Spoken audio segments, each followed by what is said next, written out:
Now you will see me using this mixed media technique a lot and it wows me every single time. It takes my projects from okay to really standing out.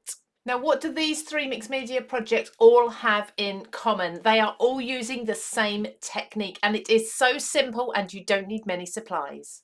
So in this video, I'm going to run you through the technique start to finish, and I'm also going to show you about building up your mixed media backgrounds. This video is absolutely perfect if you are just starting out and getting a little bit confused with all the layers, all the colors, all the different things that you can be doing with mixed media without making your project look like it's a pizza. Now the stamps that I'm going to be using here, I've taken the packaging away from because they are either brand new, not yet released, or they are now sold out. So apologies for that. But essentially what you're going to need is a stamp that has a focal image but lots of other detail around it, and there's lots on the market you can choose from. Now we're going to begin by creating our own background ready to do this technique on, but if you enjoy mixed media and you haven't yet discovered it, I do have a series taking you through lots of different mixed media techniques.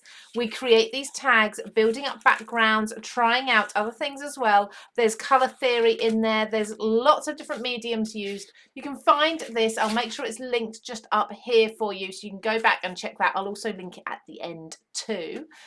So this is a technique from one of these videos and it's simply brayering on colour onto a piece of watercolour cardstock. So I'm going to do this with a couple of different colours, and I'm not even cleaning off my brayer between. I'm going with Uncharted Mariner Distress Oxide. I'm then going to go with some Salvage Patina, which is another beautiful blue-green colour. And then lastly, I'm going to go over with Rusty Hinge. And once we've got this beautiful background created, we can then go ahead and start doing the main technique. So with our ink brayed down, now this is where the magic happens. We're going to spritz it all with water, let those colours appear and let them all run together beautifully. Now I like to give this time to work rather than trying to manipulate it too much. It will soak in, it will disperse, it will blend really beautifully. Once you have your background created and dried, you can then go ahead and do this next technique. So I'm going to dry my background off with a heat tool, and I think I'm also going to add a second layer as well, just for even more texture.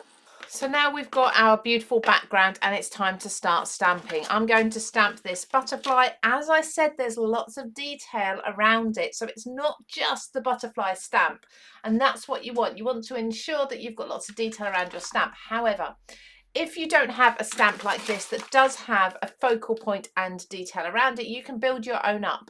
Many stamp sets will simply have text elements, circular elements, splats, things like that. You can build up the background and then you can stamp your focal piece afterwards. But essentially we want to get some background noise going on first. So I'm using black ink here so I get as much contrast as possible over the top of all the colour and texture that we've already built up in the background. Now at this stage you may have just simply created an inky background, or alternatively you may have added texture paste, you may have added other mediums, tissue paper for example, whatever it may be. But this is the stage of the technique that is going to really give you a wow factor and something popping off of your background. So first of all, stamp the texture in your background. As I say, this doesn't have to have the focal image in it at the moment, and I'm not worried that that hasn't stamped perfectly because I'm covering this up. This is a watercolour cardstock, so stamping onto it is very, very difficult. Even if you've got a really juicy ink, you're still going to get texture within the stamp. I will ink this once more and do another layer, but I wouldn't worry about any more than that, because with that texture you're just simply not going to get. There we go, that is a little bit clearer. Now I'm going to remove this and I'm going to place some bright white cardstock inside of my stamping platform. So this is a scrap of cardstock. Make sure that my stamp fits over the top, and I'm not worried about the detail around the edge. I'm looking at my focal point now. So that white cardstock is in the right place. Although I have a sticky mat on my, or sticky grid on my stamping platform, I'm still going to use my magnets, and I'm going to ink this stamp once more. Now I'm only focusing on that butterfly because this is the focal point.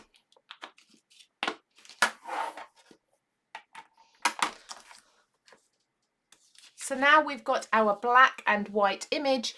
we need to cut out what we want to stand out from this. So for this, it's pretty obvious it's going to be the butterfly wings. Let's take a look at those other projects. Now I've got two other butterflies where I've done the same, as you can see here, but this one here wasn't butterflies at all. This was flowers, and I actually took the flower heads and cut those out, and as you can see, the stems and the leaves of the flowers, these are still in the black background. My favourite fussy cutting scissors are from Fiskars. These ones are actually embroidery scissors. I prefer these to any other fussy cutting scissors that I've tried in the past because they have a super sharp point on the end. Top tip as well, don't throw away your waste if you are cutting around an image and cutting out the focal point like this one. I'll be showing you what to do with that in a little while. So let's take a look at this image to start with before we overlay our black and white butterfly. I'm just going to glue this down in the centre, but you can glue the entire image down if you want to. And let's take a look at it now. How much more does that pop off the project? How amazing is that? I absolutely love this technique for making elements stand out. It's as if you've masked off the area and kept that cardstock clean all along. Now I did say about the waste as well, if you've got a punch or if you've got something like a circular die, you can use this too. You'll see how I've done exactly that on this project, where I've punched and used small circle dies to cut out this waste with the text on, or whatever design it is in the background of your image. And I've just placed the circles elsewhere on my project to bring those out too and really make everything look super dimensional. So with this image as an example, I would be just cutting out the dragonfly or even just the dragonfly's wings to use those with the white cardstock. And on this image in particular, I would be cutting out only the petals and the leaves of the floral bouquet and leaving everything else as background. So I hope you've taken inspiration from this mixed media stamping technique, and let me know if you try it out on any of your projects and see how much they now pop.